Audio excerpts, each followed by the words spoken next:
Fairlane celebrates 60 years in duckpin bowling, so bowl up the bargains in a Fairlane's fall-winter duckpin. I think the best lesson you can get from duckpin, and perhaps not like 10-pin, although none of us are perfect at 10-pin, but is the constant striving to improve your game, to be better.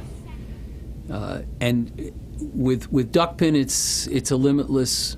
There's no end in sight. You can strive and strive, and because nobody's reached perfection.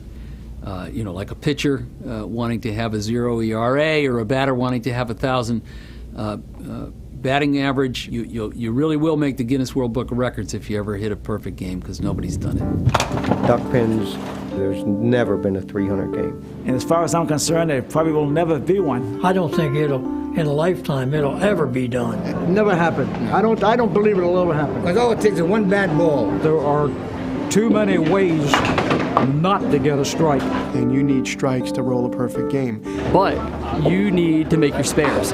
You need to cover all your bases, throw the ball consistent. You're not just there to get strikes. Strikes are a bonus. You hit that pocket perfectly 10 times, chances are you're going to end up with 4 or 5 strikes at best.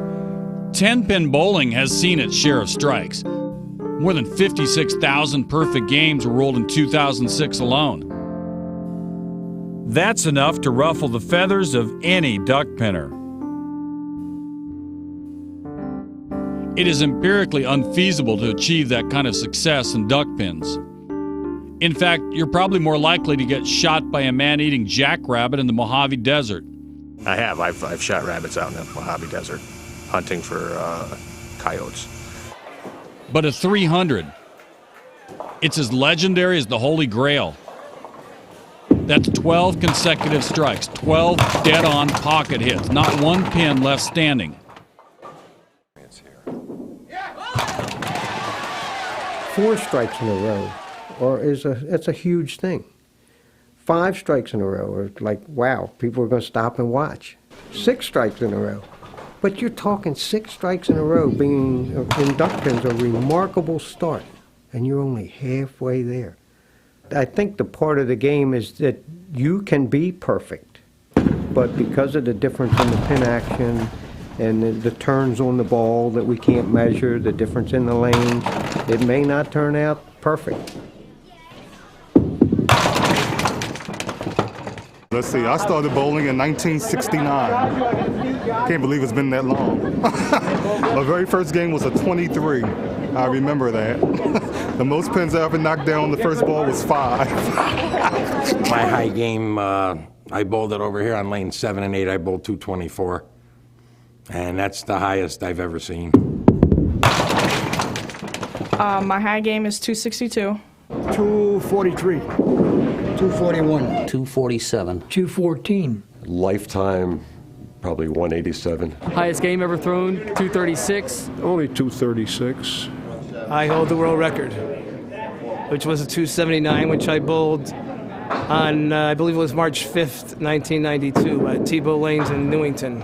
Pete Signor, who is our world record holder, had one great and somewhat lucky night and shot 279. That's been the world's record for 12 years, and as far as I'm concerned, that'll be the world's record forever.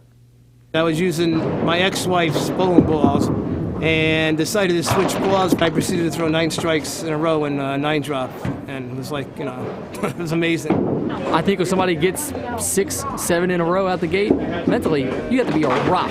If you sit down with a pencil and paper and do strikes and spares, look how hard it is to shoot a 280. It's tough. After I threw the 8th strike, I made the mistake of turning around and looking and seeing like how many people were watching me bowl, and I got a little nervous, and I said, well, I'm not going to turn around and watch. I was the only one bowling, I think, in the whole house. You could hear a pin drop. After the 279 game, Pete started getting recognized at bowling centers throughout the state of Connecticut. He gets teased now and then about his celebrity status. At Woodlawn, he gets his black coffee and Twizzlers for free.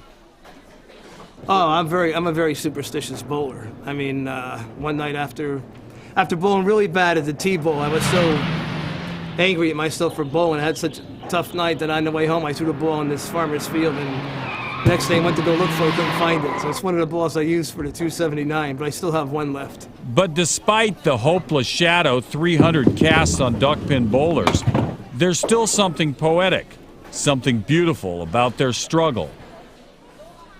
I don't know if I want to see it. I really don't know if I want to see a perfect game. Even if it were me. Even if it were me. Of all the hundreds of millions of games that have been bowled, you would never be the same if you could bowl a perfect game in duck pins. I hope I'm there if it ever happens.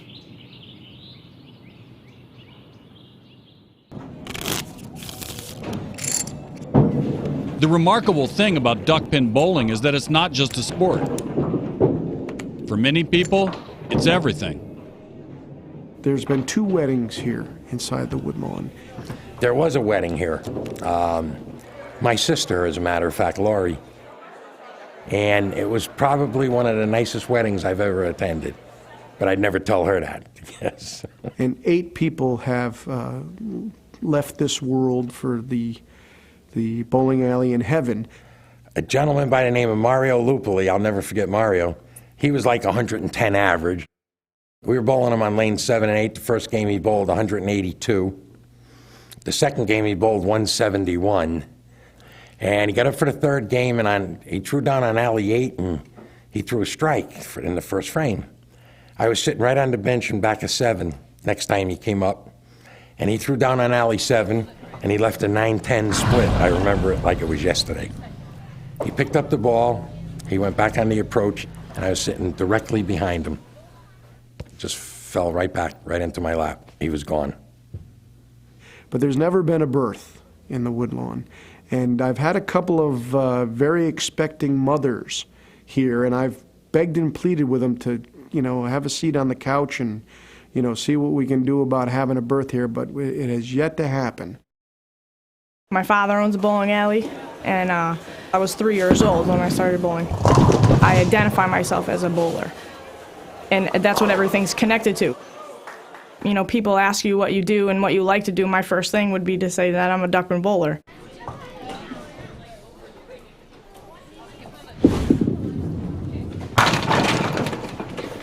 I have one bowling ball that I've had probably since I was about 10 years old, and it's got all my world records in it. Like, it's bowled every single world record that I've had, so if I lost that ball, I'd probably freak out.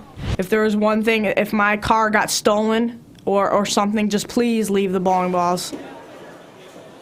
A 28-year-old special education teacher and softball coach, Amy Bisson has become the face of duckpin bowling.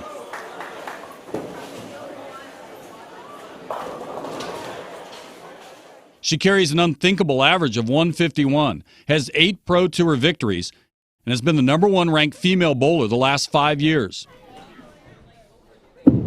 Amy Bisson is one unbelievable bowler.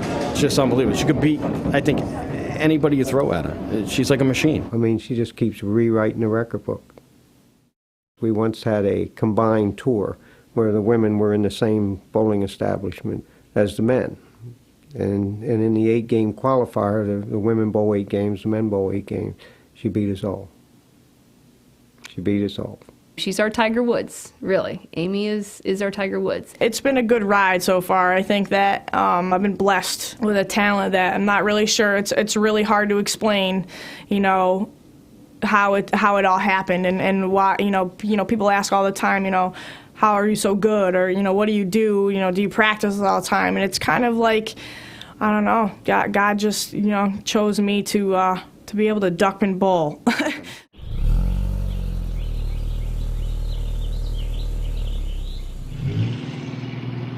Duck pins are a big part of my life, my whole life. And we know that nothing stays the same. Nothing stays the same. And if you're not growing and you can't stay the same, the bottom line is you're going to shrink. By 1970, there were hundreds of duckpin bowling centers throughout the eastern seaboard. Today, only 58 remain.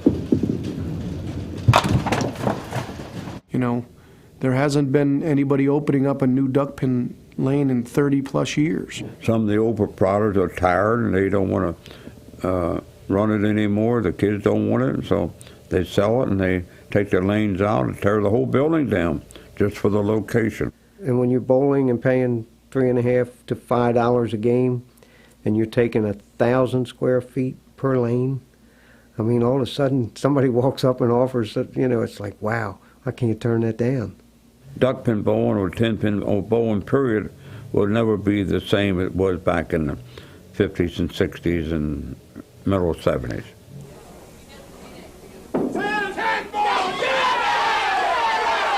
Shakes that 10. Picks up 9-pin. 9 pins and a big grin on that. 10-pin was shaking more than Frank was on that frame.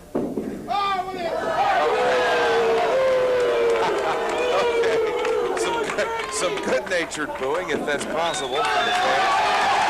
Frank winds up with 10 pins, 10 frames, therefore a total of 160. There's no more tournaments, no more open tournaments. We used to have one every month. We used to have Airway 32. We used to have Airway 20. Bowler Drum Darlington, Open, Town Hall. Hamlet. There's no more tournaments. Back in the 1960s, there were probably about 25,000 or more sanctioned bowlers. Nowadays, we have about 7,500. But my question is, where did those bowlers go? I want to know where they went. The lanes closed, and where did all the bowlers go? There was thousands of bowlers. Where did they all go? I don't know where they are. Society has changed the game a lot. 2 people working, that wasn't the case back in the 50s and 60s. Mom stayed home, raised the kids. They were buying bigger homes and spending more money, and both people were working. So it's a little tougher to get out in the evening. I don't think people have the social lives that say I had, or had the time to have. Maybe Americans have just become addicted to their television sets. Just witness what happens to any child in a household where there's a TV and no supervision. Children left to their own in a house with a TV that they have access to are probably going to sit down and watch it. Kids are becoming couch potatoes. They're not really getting out and moving their body around. We'd leave our house in the morning, kiss our mom goodbye, and then we had to be home for dinner. Kids found something to do. We didn't have the internet. We didn't have video games. We went out and we played. And if the weather was bad, we came inside. And one of the very few places that you can go inside was Woodlawn Duckpin Bowling.